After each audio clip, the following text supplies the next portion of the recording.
Hello guys, welcome back to BoreDraw, and today we're going to be looking at Arsenal and their build up to the 23-24 Premier League season.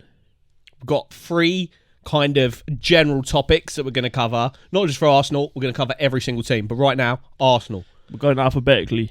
We're going to do how they did last season, a kind of review of the 22-23 season.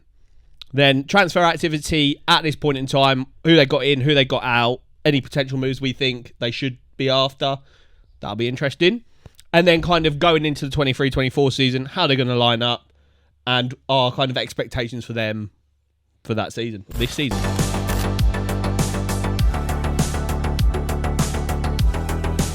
So Arsenal obviously off the back of a fantastic 22-23 season, which saw them finish second place in the Premier League. They got Champions League football for the first time in a long time, and they took Man City to the very edge. And yeah, it was obviously a very good season for them, and it's the accumulation of a lot of progress over the course of a few seasons now, where a project that was started has really kicked into gear, and they're probably way ahead of where they thought they were, and it's probably escalated their transfer plans in a sense. They've been buying a lot of young players, the likes of Odegaard, the likes of Saliba, who else? Jesus ain't even that old. Yeah, Ben White. Yeah, and Ramsdale. Bring in academy prospects, so like Martinelli, Saka obviously coming through. But yeah, it's been a really interesting previous season for Arsenal. The goal is to build. The goal is indeed to build, and I think build on that 22-23 season definitely, because I think a lot of people will hit this Arsenal team with the kind of stick that they've bottled it twice in a row now. I don't necessarily agree. Maybe that's my Arsenal tinted glasses speaking, but they bottled top four to Spurs in the 21-22 season, and then in the 22-23 season bottled the league to Man City. Now you can say bottle the league to bottle fourth place to Spurs because that is more of an even kilter situation. But you can't bottle the league to Man City, in my opinion. They are the best team in the world and they just won the treble. But I think, ignoring the bottle aspect of it, what you can take from that is these players, this manager, kind of need to get better at dealing with crunch time. And that's down to the players themselves, kind of mentality-wise, but also injuries and kind of squad rotation, handling of depth and multiple competitions. So you're obviously going to be playing in the Champions League for the first time in many, many years. It's 8 years, yeah. It's emotional.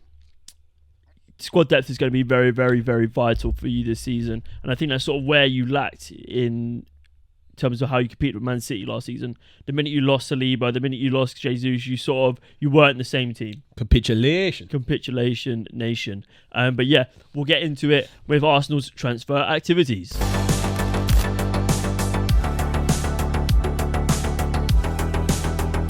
I think we are moving active in the market. We said on the podcast that there's one team in the Prem at the moment that are moving quite mad, and it's probably us. You are the most proactive team in the market. We've spent 120-ish million, if my calculations are correct. We signed Kai Havertz from Chelsea, which we'll get onto how each of these as a move sounds in a bit. But Kai Havertz from Chelsea.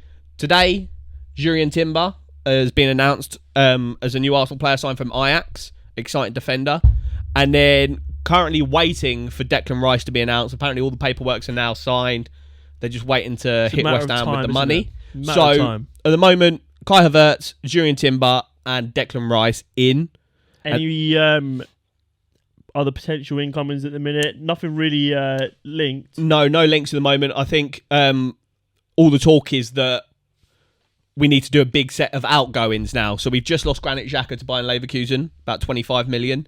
A couple of people running out their contracts, like Ainsley Maitland-Niles, Pablo Mari. We've got Balogun, who we don't know what we're going to do with. People coming back from loan. Nuno Tavares had a good season at Marseille. When we signed him, he was going to be the backup to our left back, which at the time was Tierney.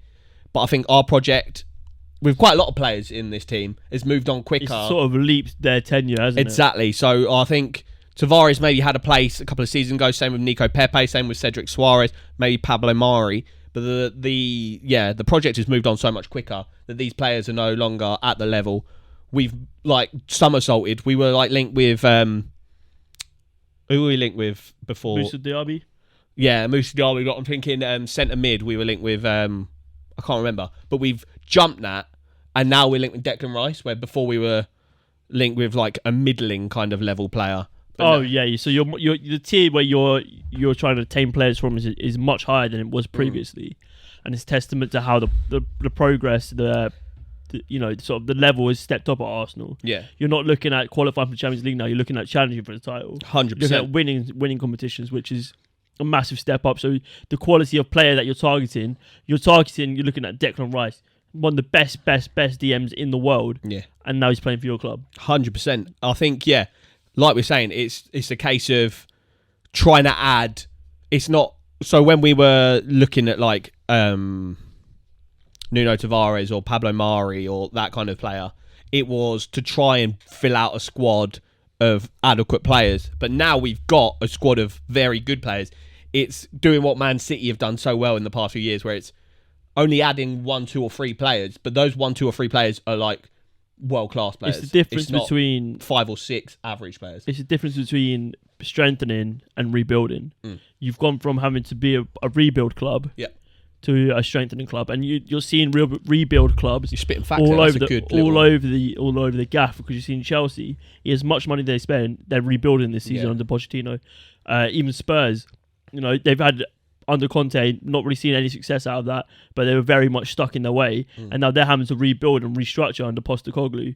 Liverpool, players aging, players leaving. They've lost basically their main front 3 players in Firmino and Mane. Yeah, they might be losing Jordan Henderson, Fabinho. Yeah, it's crazy. Thiago. So it's a whole rebuild situation, and you're very fortunate in the fact that Arsenal are no longer a rebuild club because they've done that. They've been through that time. Yeah, you're spitting facts. I like that we're done the rebuilding stage. We're on a strengthening stage. Maybe you could say only a couple of teams are like that. Maybe us, Man City, and maybe like Newcastle. I'd say maybe Man United. Yeah, maybe Man United, but Man United need to rebuild almost. They need to. I still need a few. They need a keeper. Yeah. They need probably another. They need a striker definitely, and maybe another centre mid. Yeah. One thing I want to talk about is outgoings, because obviously I mentioned like Nuno Tavares, Pablo Mari, etc. But 2 people that I'm interested to hear your take on: Granit Xhaka, who is gone now, and Thomas Partey, there is talks that some of Serie A top clubs like Juve and Inter want him, and interest from Saudi Arabia. Fucking everybody's interested in Saudi Arabia. Saudi's interested in everyone. But not us. Come get us, mate. Mate, I'm pretty sure tomorrow I might wake up to a text from Come on, Saudi me and prince. Luke in the Saudi sun doing the pod. That's a dream. But Thomas Partey and Granit Xhaka, if we lose both of them, I'm slightly worried about that. Where do you stand on that? I think fortunate for you is that Declan Rice is not injury prone. Agreed, yeah. So Declan Rice, you'll get until he joins Arsenal. you'll nearly get every game out of him every season, which is great for you. And you've got Jorginho as well. And it's a testament to how you're going to play. And maybe Arteta's looking at copying what Pep's doing and bringing maybe Ben White into that central position to cover, because you could possibly see it working. But I don't think just because Pep's doing something that every team should follow what he's doing. It works for Pep, but look at the quality he has. Saw a Burnley fan on Twitter, and he was like doing like my ideal lineup for the coming season, and it was playing that 3 at the back, 2 holding 2 advanced midfielders, and all the comments were like, "Fucking you're Burnley, you're Burnley, mate. You from the Dyche to this." Yeah, I was like, you're not playing that kind of football, bruv. But yeah, no, it's really interesting, and I'd be more worried about losing Xhaka than Partey. I think Partey's fantastic, but you've got to upgrade, from my opinion, to Declan Rice. Yeah. And Xhaka, he was obviously a leader, but you've got leaders around the gaff. You've got Zinchenko, who just doesn't shut the fuck up. Huddle, boys, huddle. Yeah, but you've got even players like Jesus. They've played the top level every season of their career, basically. Yeah. You've got players like Ramsdale, who's vocal. Even Kai Havertz, like, as much as I've been clowning on him, he's won the Champions League, mate. Yeah. He's been about. He's like Germany's like number 9. Yeah, so there are players, and I agree. I think Xhaka is a bigger loss, but I think I'd caveat the Xhaka and Partey exits with they're both over 30 now. There's probably no better time to cash in on them.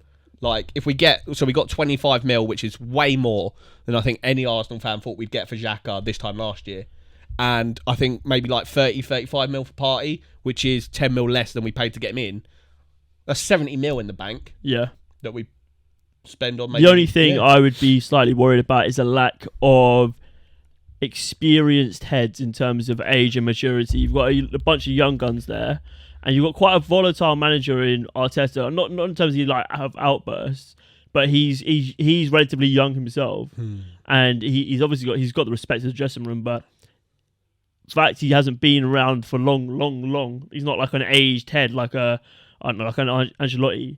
It could be difficult in terms of keeping these young guns happy but let's move on and talk about how Arsenal are expected to line up first game of the 23-24 season.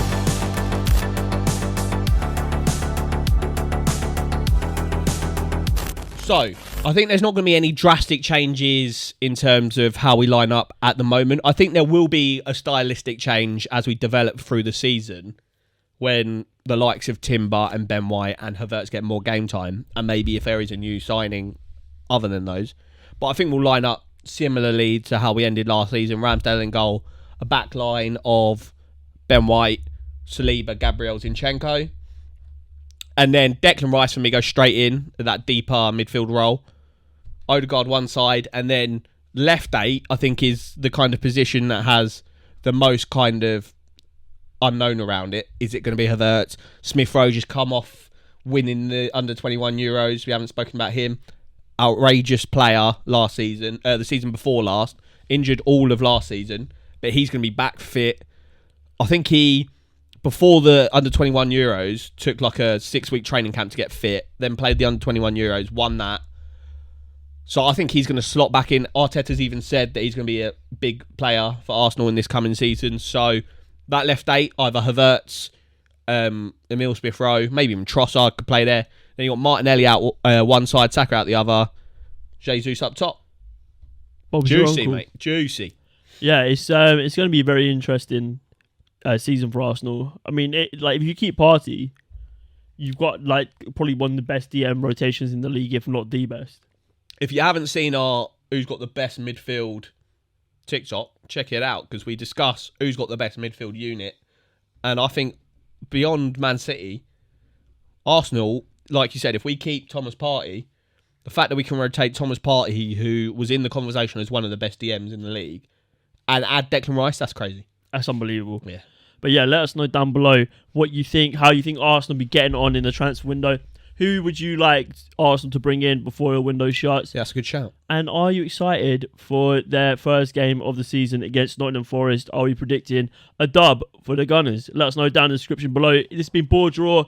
Thank you very much for watching. Stick around because we're going to be reviewing all of the 20 Premier League teams' pre-season shenanigans.